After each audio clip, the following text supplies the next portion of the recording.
Welcome back to the Hockey Show. Now today, I am talking about the Seattle Kraken and who on their team has the worst contract. Now, their whole shtick was going into their inaugural season after their draft, their expansion draft.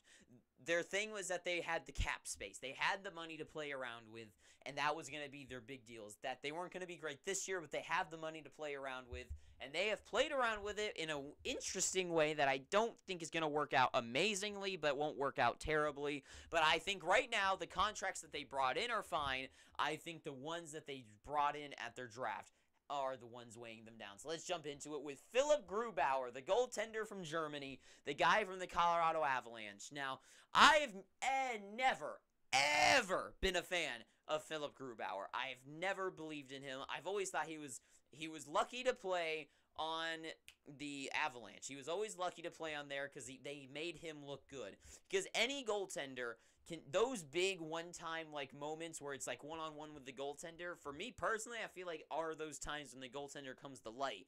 To really test a goaltender is when they have all those cheap shots, those every once in a while just shots from the side, from the outside, not those in-the-middle shots where the goaltender's really, his heart's going to start pumping and everything's going to slow down for a second. It's those moments that don't test a goaltender. I think it's those chip shots just from the point, just shot, like 10 shots in a minute or something, who knows what. You get what I'm saying. It's those just beating on the goaltender, not that once in a while, like pass to the middle, one-timer right in the slot for the goaltender to save it. Now, I think he perfectly worked well with the Avalanche in that, because I think he's the type of goaltender that's going to be there for an opportunity like that. I think he's the guy that's going to stop those once a period shots or something. I don't think he's the type of goaltender that's there to keep a team in a game. I don't think he's going to keep his team alive. I think he's perfect for a team that's really good, like the Avalanche, that are going to play all the time down the other zone, but every once in a while they'll come up in that big rush, 2-on-1, and he's there to save it. And even then, I don't think he was that impressive. I mean, his numbers weren't even that amazing either. I think he was just lucky that he was on the right team and looked good because the guys around him were good. So anyways, now that he's on the Kraken, he's paid $5.9 million, which isn't too terrible, but that's the type of money that a top-tier goaltender makes. For instance, like Jake Ottinger, who's obviously going to grow into an amazing superstar goaltender, is getting paid $4 million for the next 3 years. A guy like, Jordan Binnington, $6 million, who obviously is kind of overpaid, but he's better than Philipp Grubauer. And I know he's on a bad team now, but still, 18 wins, 31 losses in 52 games. He has a .889 save percentage, which is not good at all. Those type of numbers were acceptable in the 80s, not now, ladies and gentlemen. Those are bad numbers. I know he's on a bad team, and I get that. I get the Kraken weren't very good. But the thing is that he's being paid like he should be. For 5 more years, he's being paid this number. This is the type of number that should be being paid to guys like Shesterkin, guys like Jack Campbell, which they are. So, obviously way overpaid. He's not the type of goaltender that is going to keep a team like the Kraken engaged. A guy like Campbell could. A guy like Shesterkin, a guy like Vasilevsky, a guy like Ottinger can. Grubauer is not that, and they got to deal with it for 5 more years, which he's already 30. He is already 30. So, he's not going to get any younger, and he's not going to get any sprier. So, interesting deal. Not one that I'm not very happy with, but I don't really care. So, moving on to the next guy, we got Jaden Schwartz. So, Jayden Schwartz had 23 points last year in 37 games. Now, that doesn't really seem that bad. If you scale it out, sure, like you get, let's just say he makes it to 60. Let's say he makes it to 60 points, right? Now, for right now, I don't think his deal is that bad. $5.5 million right now is not that bad. I know he was out for most of the season and only played 37 games.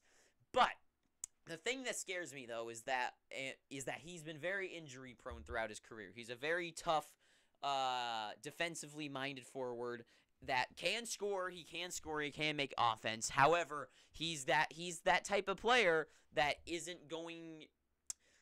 No one's going to look at Jayden Schwartz and say he's going to age well. He's not going to be the type of guy that can play till he's 36 and keep playing like he's 28. Jaden Schwartz is already 30, and he's got 4 more years at $5.5 million. Right now, I don't think it's that bad. I think this upcoming season, I think as long as he plays a full most of the season, he's never played a full season in his career, I think he could at least get back to the 50s. He seems to be solid in the 50s for the most part of his career. He's gone down to like the 40s, sometimes the 30s, really bad season. His best year, his career best was 63 points. That was back in 2014 to 15 season. That was a long time ago. Jayden Schwartz has not hit his peak in a long time. And guys like him getting injured, I mean, it's not like you're going to get less injury prone as you get older. So his contract might literally just write itself away into injured reserve because 4 more years, he missed a ton of the time this season. I don't really expect him to play as much hockey as he's probably gonna. And then not to mention the fact that he's been out for so long, and a guy that's getting older, that rust. Who knows, maybe if he does come back and he can play a full season, he might already he might take 30 games to finally get back into shape. So it's a bad deal for a guy he's not that old. He's only 30, but still 4 more years for a tough, grindy player that's already showing that he's injury prone. As he's getting older, it's going to get only worse. That this deal is going to age badly. Not bad right now, but bad in the future. And now we move on to, so I had a tough time trying to choose this last one. I could have gone a number of ways with it. I wanted to kind of put Andre Burakovsky, even though I like the guy. But for me, he got 61 points, which was his best year yet, on the Avalanche of all teams. He played with Nazem Kadri. He's on one of the best teams in the league who just absolutely dominate the other's team relentlessly all night. And they pay him $5.4 million for 5 more years, or something like that. It was 5 point something for 5 more years. I like Burakovsky. I think he will do well with this Kraken, and I think with this team he might develop as their main goal scorer. He might not get to 60 points yet, but I just think with the Kraken as they get better and guys like Shane Wright and Beniers and other guys around him like McCann grow and get better altogether, I think his numbers will go up. But I don't think that's a bad deal for him. I think it's a risky deal that could pay off not very well, but it's one that I could see paying off well or just not anything at all. But there's some deals like Jared McCann as well. But I ended up finally on Jordan Eberly, yes, he is the captain of the team. Jordan Eberly, 2024 for $5.5 million, which they're all almost kind of in that range, all in the $5 million range. So Jordan Eberly, he had 44 points last year in 79 games played, which isn't the worst thing in the world. For $5.5 million, that's a big overpayment, but it's not the worst thing in the world. But the thing is that this guy is clearly showing he's on the decline. Clearly. Last season he played last season, 53 games for 33 points. So that was the COVID year. So obviously, strange year, right? But even before that, he played 58 games with 40 points. So obviously he's going down the decline, and you might be saying if he has less points than that. Well, he only played 58 games. Imagine if he played the entire season, he'd be well above 44 points. And he's been showing that he has been dropping off ever since. I mean, his best year was his second year in the NHL with 76, so he's never gotten back to that number, and it's not going to happen with the Kraken. It's just Eberly with 2 more years left for $5.5 million. It's just a contract that's really going to weigh them down. They need some of that flexibility if they want to bring in some more guys like a Bjorkstrand and the Burakovsky. So if they want to bring in more young talent or just guys overall that are good, then they're going to have to move out a guy like Jordan Eberly. Another guy that I wanted to put would have been like Jamie Alexiak, but I really like him, so I didn't want to.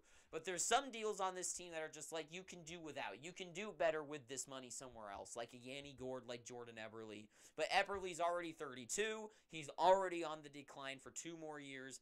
That's 2 years where these guys like Beniers, like Shane Wright, like Bjorkstrand, like Burakovsky, like Jared McCann, like Gourde, all these young guys are going to be in their prime, riding that, let's be good, we're on this new team, this run. But guys with contracts like Eberly, like Grubauer, like Schwartz are going to weigh them down. Guys like Chris Driedger's. If you remove Driedger and Jordan Eberly, 2 contracts that you really don't need if you have faith in a guy like Grubauer, you get rid of them, have $8 million in cap space. You could sign a guy like I mean, I know Taylor Hall signed, but a guy like Taylor Hall's contract, you know what I mean? So they have some options out there, but on this team, if I was to name the worst deal on this team, I would go with Grubauer. $5.9 million.